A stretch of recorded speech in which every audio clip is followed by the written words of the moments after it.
Yeah, I'll start us off, if that's okay. Yeah. I'm just kind of thinking big picture about the way that this offseason went for you guys, and I'm curious, generally what you're most excited about or what makes you feel the best from what you guys were able to accomplish, understanding that, not everything's done, but so far that you feel the best about. Yeah, I mean, hopefully we're not done. But I feel good about how it started. And really, in essence, where we're at right now. I think for us, we really thought a year ago that we needed a stretch four to make us good. I mean, when you think about our spacing and our issues offensively, we just really have not put a player, at that power forward position that can stretch the D, which makes the lane tighter for our guards. It makes the lane tighter for Elizabeth on rolls. And this league is really offensively, this league is about spacing and how you can create it. So I think for us, it was about, we talked about this last year, and it's hard to say whether, um, the pandemic and the changes affected us, or things didn't pan out the way we anticipated they would. But the reality is we went into last offseason thinking we needed players who were effective 5 feet and in, and players who were effective behind the arc. And I think, when we identified Strickland as someone who could hit behind the arc, and we really thought Glory would be that four player that could do a little bit of everything. But I think when you look at Cheyenne, she's been a player that's been developing little by little, year after year. Was one of the best in the league inside of 5 feet. Her effective field goal percentage, and really her ability to stretch the defense all the way to the arc. So she gives you that bigger power forward where you can take advantage of on the block. She can shift and play the five and be a stretch five. And so, I think we really targeted her in the off season. And then, honestly, like Tiana Hawkins is one of those players that I've asked Tebow about for a couple years, always like, hey, will you trade us Tiana? When she was under contract, I thought she was always one of those players that was super effective and maybe didn't get enough minutes just because of how crowded their backcourt was.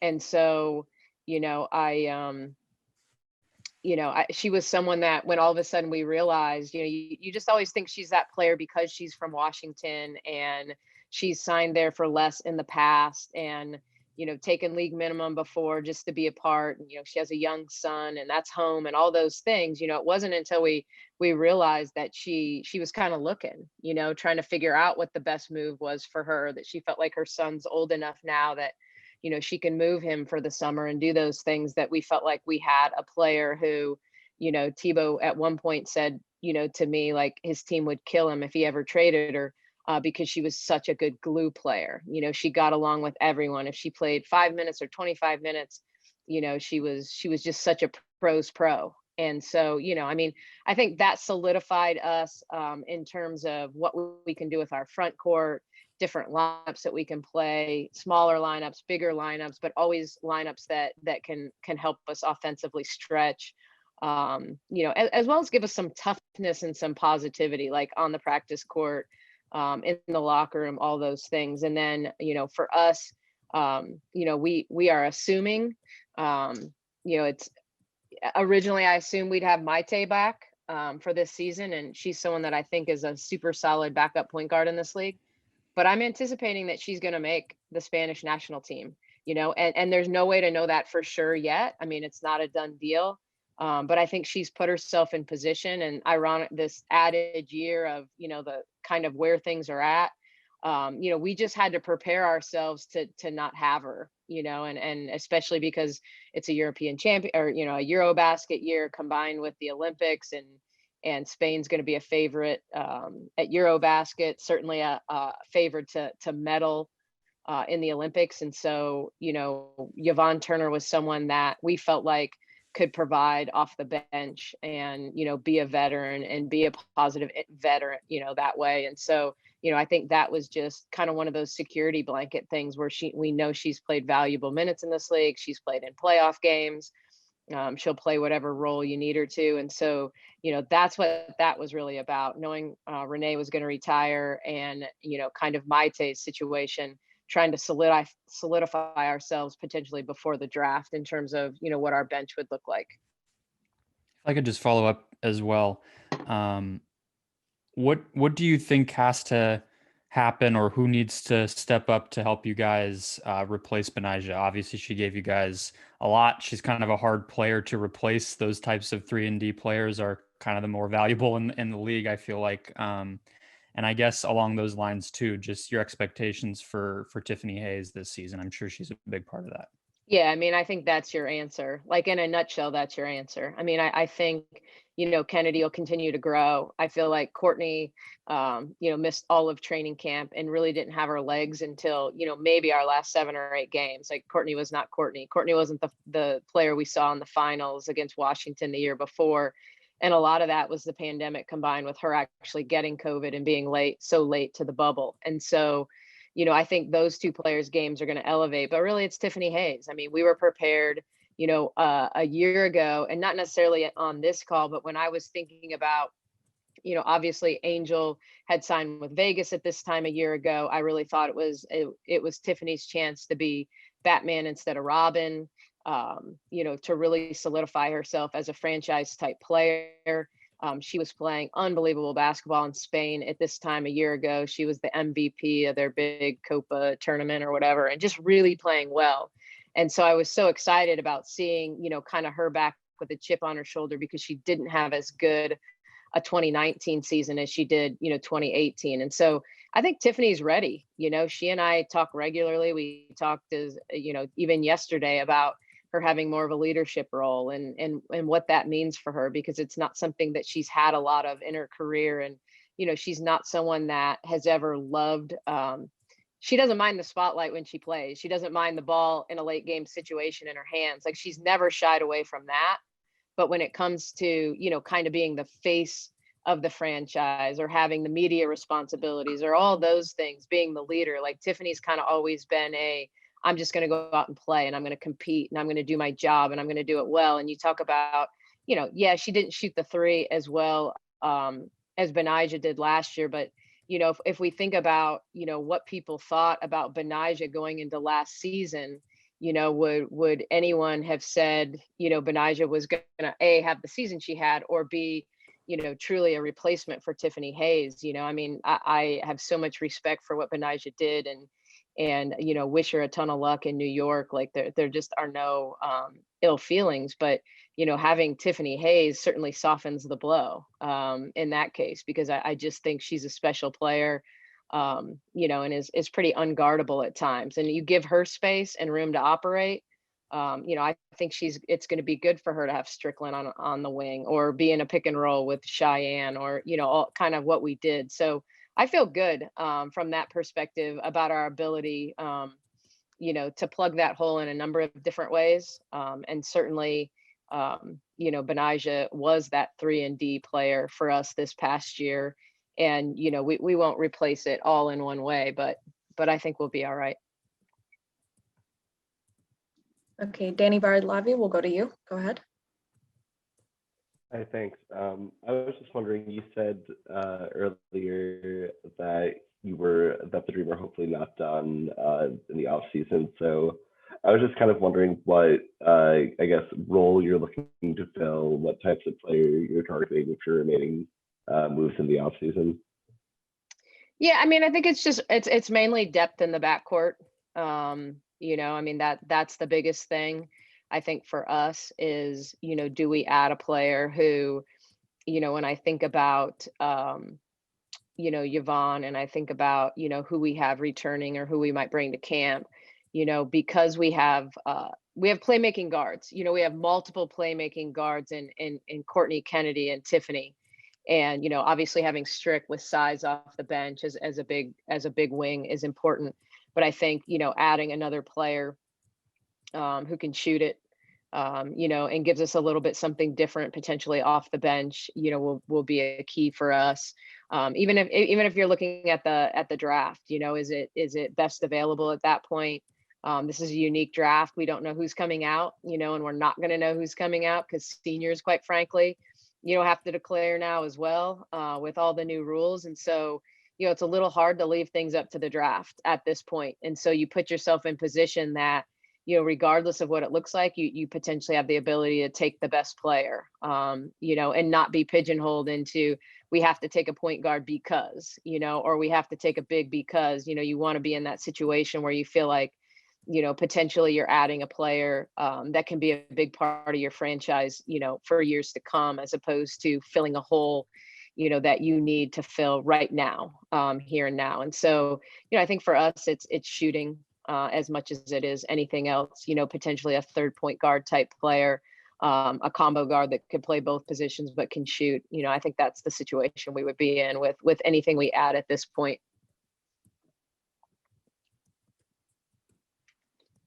Chantal Jennings, go ahead.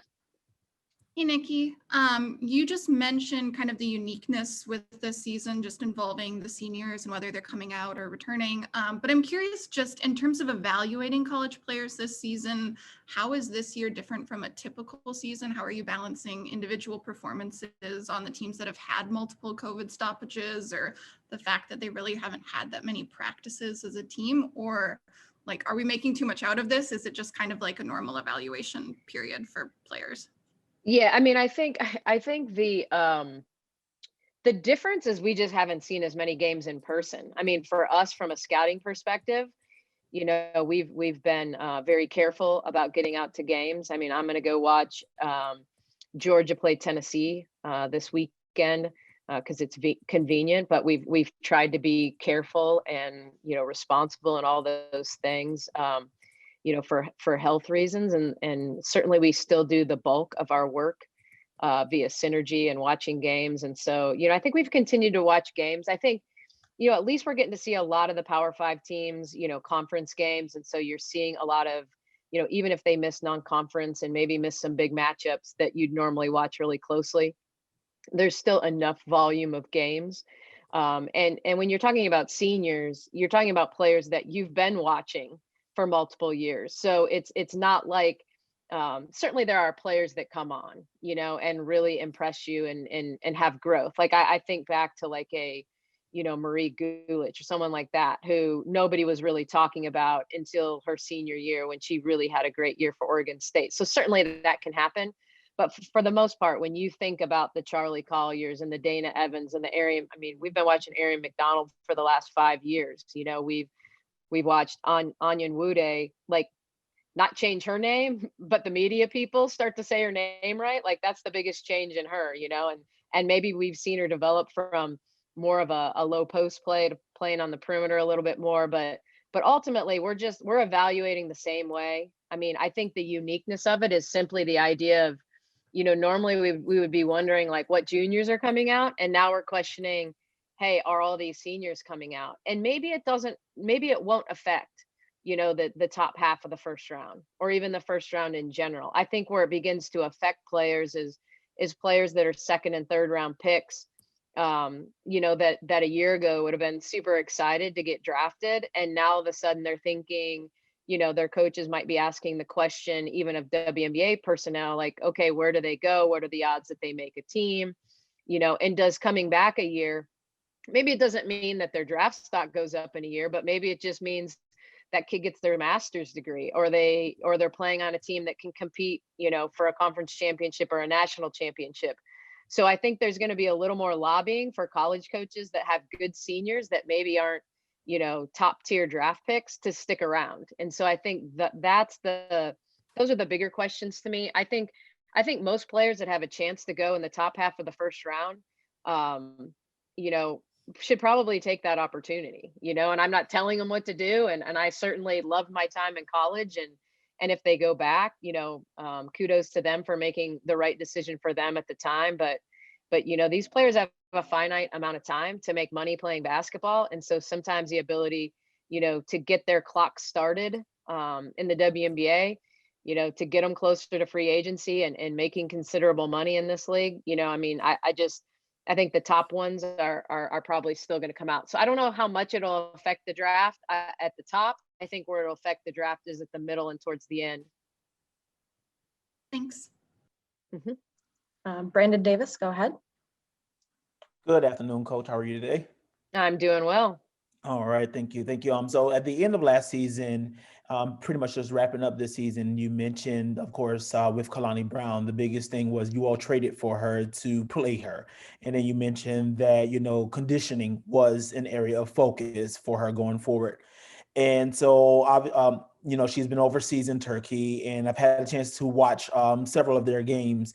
What do you think with Kalani going forward, how she'll fit into the plans for the Dream? And I guess going forward, excuse me, losing my voice. Yeah, I mean, obviously we put a lot of we invested a lot in her. I mean, we traded two good players away to get her at the beginning of free agency a year ago, and a lot of that is based on what we know Kalani is capable of. I think, from a fitness perspective, that's still, I mean, if you're watching her in Turkey, you can make your own judgments in terms of where you think she's at. But I think, it's going to come down to Kalani's as good as Kalani wants to be. She's got great hands. She's got great feet. She runs end to end really well. The question is, last year when I played her, we got destroyed in pick and rolls. And so, it comes down to, can you be a player that plays the same way we play, other than the fact that we add some wrinkles? And believe me, I'd love to be able to add wrinkles to get Kalani the ball on the low block, but it can't be I'll use an example. When I first got in this league, and this has nothing to do with a post player, but when Allie Quigley, we're talking 5-6 years ago now, when she was playing in Chicago for Pokey, and she came off the bench, and it was all about, could you get to Allie before she got to you? They were going to run floppy actions. They were going to try to get her shots.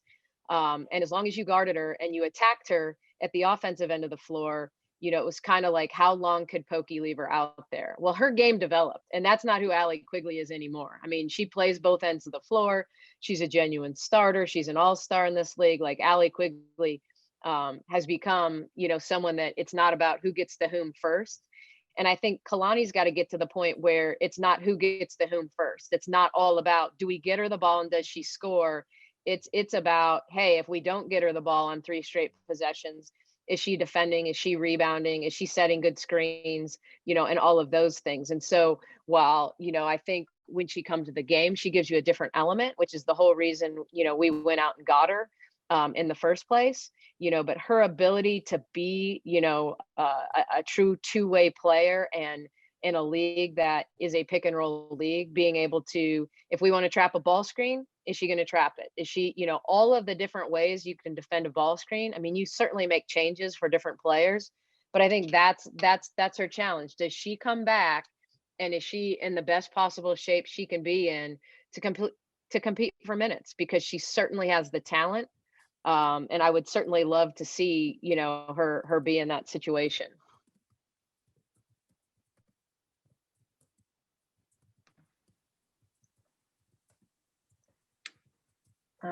DNA Sports Talk. Go ahead. How you doing today, Coach? I'm doing all right. Good.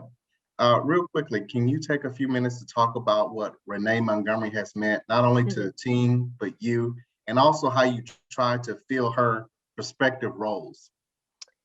Yeah, I mean, it's interesting. Like, Renee is, this took her a while. It took her a while to get to the point of retirement, which is very unusual for her, because I can tell you, going back to really the process of free agency when she came here, the first time I ever talked to her, we might have talked for well over 2 hours, and we just really hit it off. But I was a first-time head coach in this league.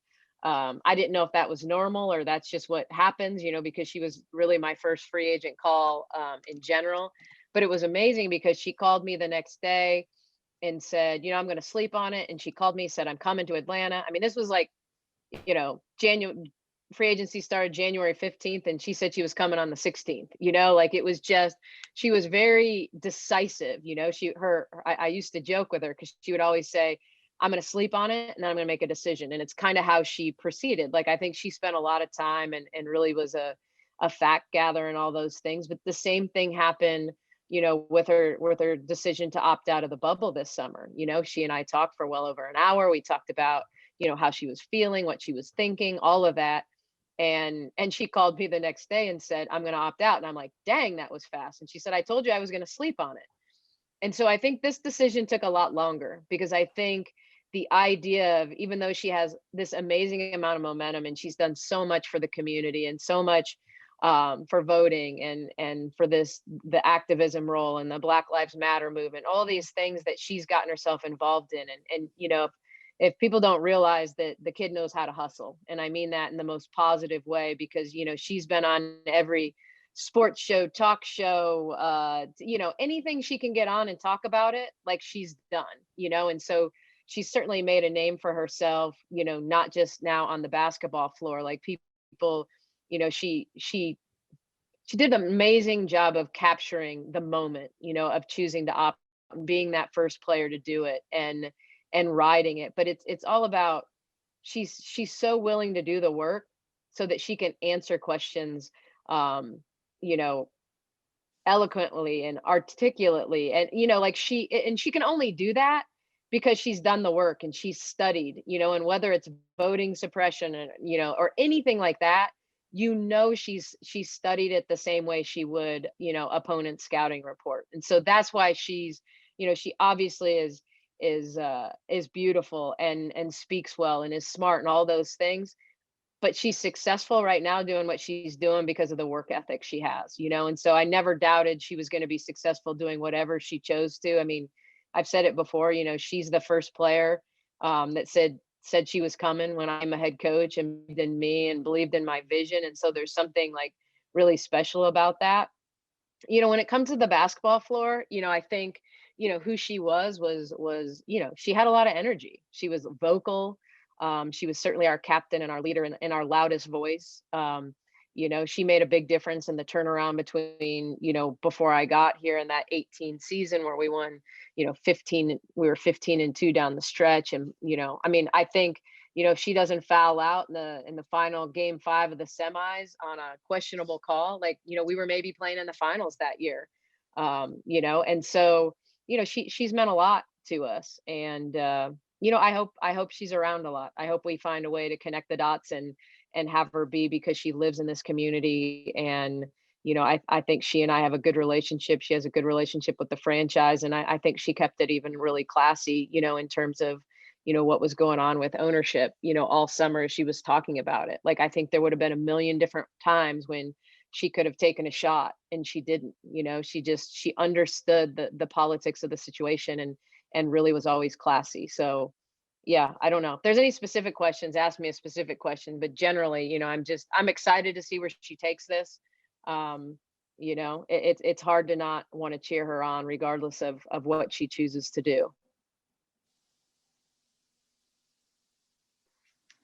Okay, I think that's all we have time for today. Thank you, Coach. I appreciate it. Thanks, everybody, for joining.